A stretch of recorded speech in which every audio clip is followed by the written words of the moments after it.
Hello everyone, Nubkeks here. It's been a little while, but here's the tier list. We're gonna keep this one pretty quick. This is for the Deckard patch, and obviously I forgot to do this last weekend, which was the Deckard patch weekend. So we're weekend expecting some pretty big balance changes, hopefully, fingers crossed this week. So yeah, the tier list might change because of that. If there is a big balance patch, feel free to drop in on my stream. I stream every single weekday, Heroes of the Storm stuff, 2 p.m. BST. So yeah, hop in, feel free to ask, and feel free to see some Hero League games with this stuff in action.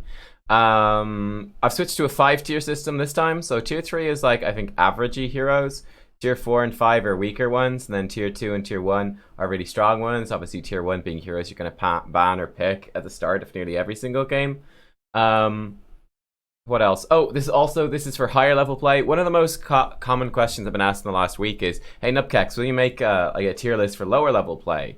For like bronze, silver, gold, etc.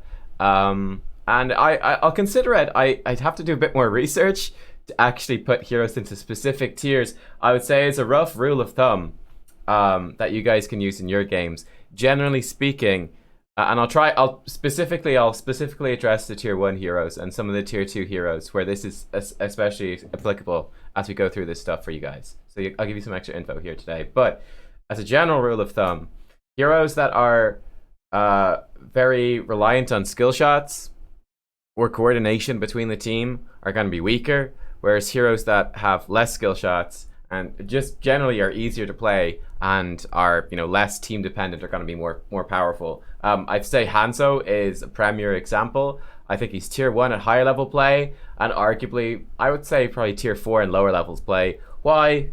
Quite simply, every single thing on Hanzo is a skill shot. Which is fairly difficult to hit. There's going to be an insane difference in the effectiveness of the hero if you compare like a GM and someone in gold. It's going to be night and day. So whereas let's say a hero like Thrall, I think it's going to be very strong at every level of play. Point and click Q, lots of basic attacks. You know, Earthquake is the giant AoE, great self-sustain. There's not going to be as large of a difference by any means with a hero like Thrall. So, all right, let's go through it. We'll go through it by role, actually, to make this a little bit simpler.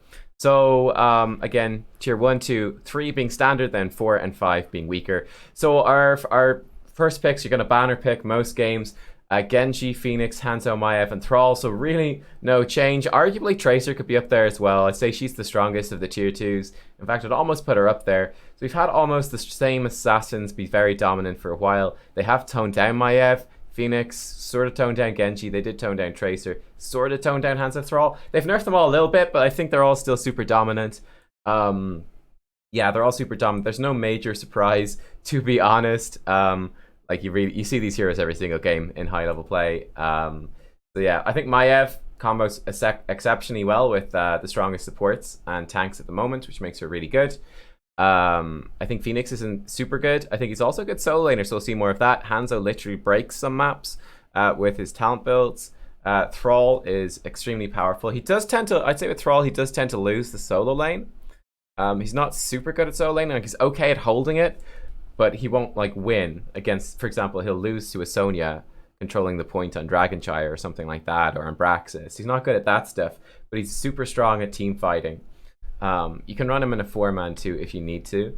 So they're kind of similar in that respect. And again, I'd say some of these heroes, I'd say Hanzo, Genji are very, very strong at higher levels of play, but fall off drastically when you move down in the leagues. Maiev, I'd say, falls down a bit, not as much as these guys, but she's not as strong because it's obviously more reliant on team coordination for Maiev to super shine, but she's still good. I think Thrall and Phoenix are going to be very powerful at all levels of play. So yeah, there you go. In tier 2, again, no real surprises. Tracer, Samuro, I actually think is super good in Hero League, but again, very high skill cap using Illusion Master. I'd say he's probably still pretty good at lower levels too, actually, but in a bit more of a mindless split push way than, you know, split soaking and global rotations and stuff like that with Illusion Master. Gul'dan, Chromie, Junkrat, Malta, Jaina, Li Ming. I don't think there's any major surprises here. All of these heroes can be very strong and have a powerful impact. Again, tier 3, these heroes are all perfectly viable. I think you're not going to see them super frequently because you're going to see basically all of these picked every single game, and then it's kind of like fitting in your composition and filling it out. But they can be okay picks, they could be reasonable picks that can be pretty powerful in their own right. And yeah, I mean, you wouldn't rage too hard to see any of these on your team, though you wouldn't want like 2 tier 3 heroes against 2 tier 1 heroes probably.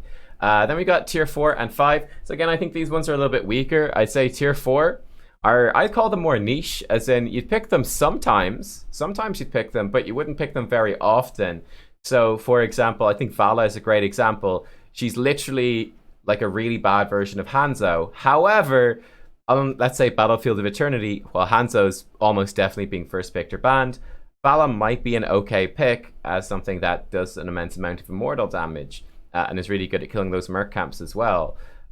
She's probably going to be pretty safe depending on your BOE compositions. So she might be a pretty decent pick there. But generally speaking, you're not going to be picking her. I think that's a perfect example. Same thing with the rest of these.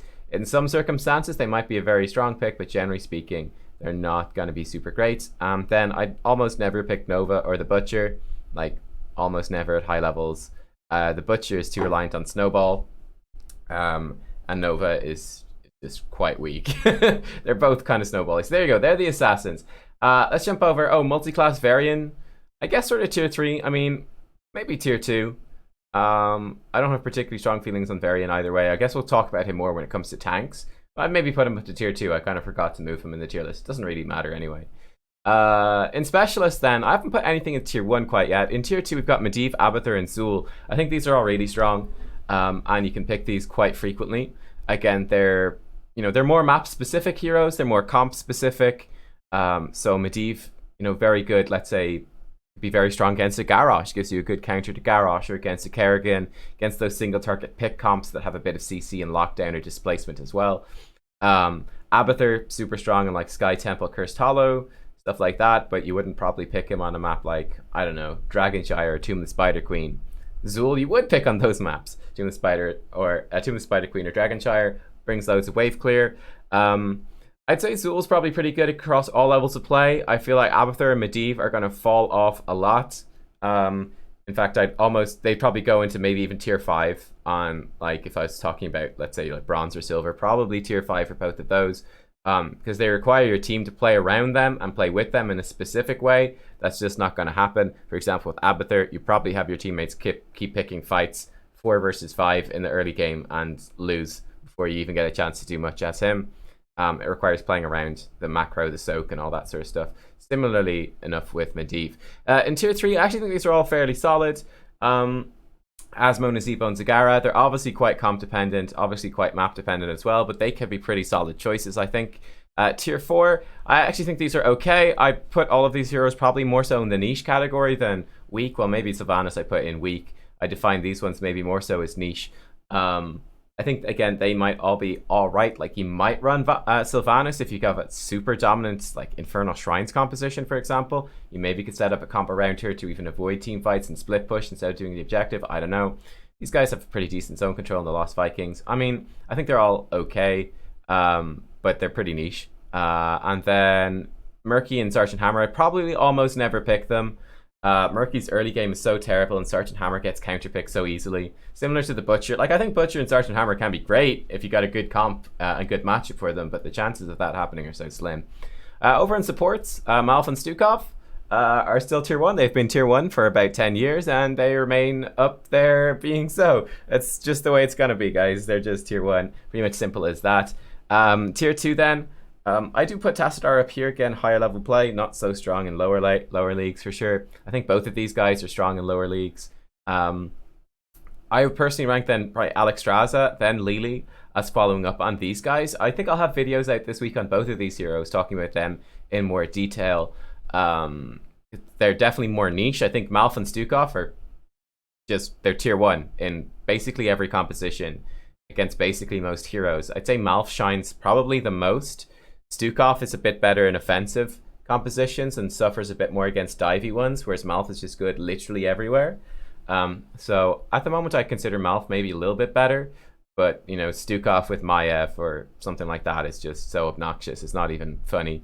But yeah, and you got these ones a bit more niche like Alexstrasza, Again, I'll talk about that more in the video. Let's not go into too much detail here because we're running a bit over time. I talk too much. It's a problem.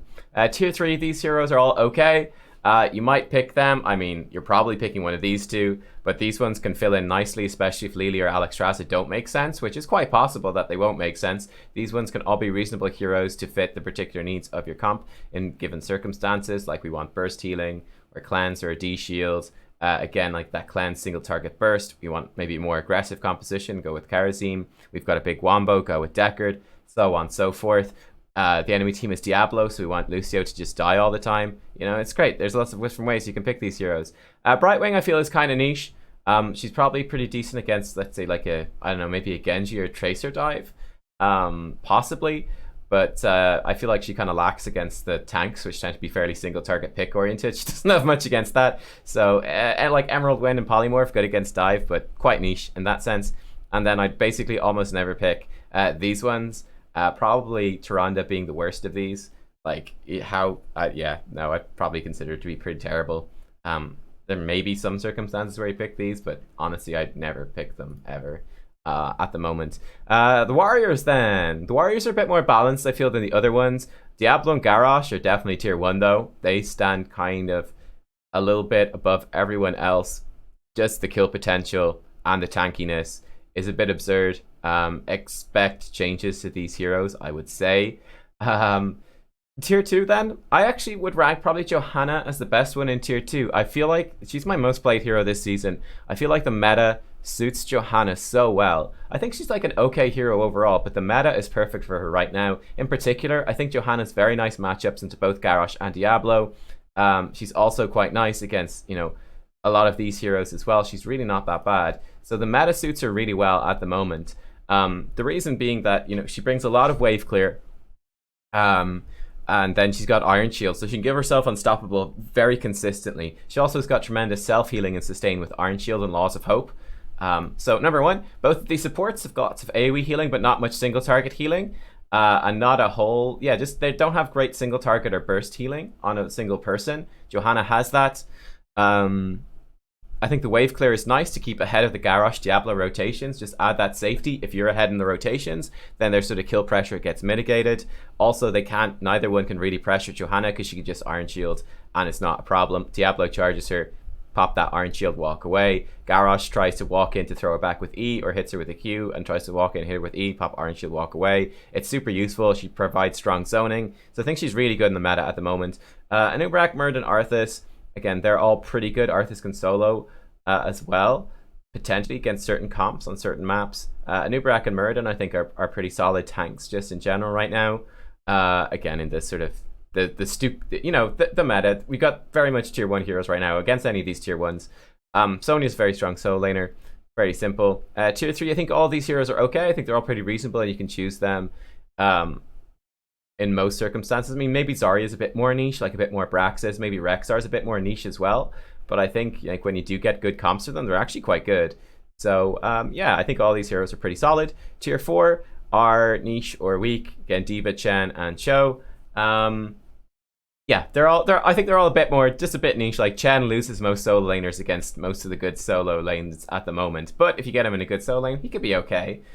D.Va can be okay as well, and Cho can be pretty decent too. Also, nobody knows how to counter draft Cho'Gall anymore, so happy days. Cho'Gall's actually pretty good. Basically what they did is I think everyone just counter picks Cho'Gall like the old Cho'Gall, basically where he had this massive HP pool. Nowadays his HP pool isn't actually that big. In fact, for example, I think Diablo is more HP. He's more like Garrosh in the sense that he has quite a bit of armor, quite a bit of self-healing. And it's much more Cho'Gall, much more of like this long-range poke hero nowadays. More of a bruiser, not than, let's say, the old tanky Cho'Gall of old. So, yeah, there you go. That is, like, all the roles. Again, if you watch my stream, you see literally all of these heroes in, like, every single game. You see a dabbling of these, a dabbling of these.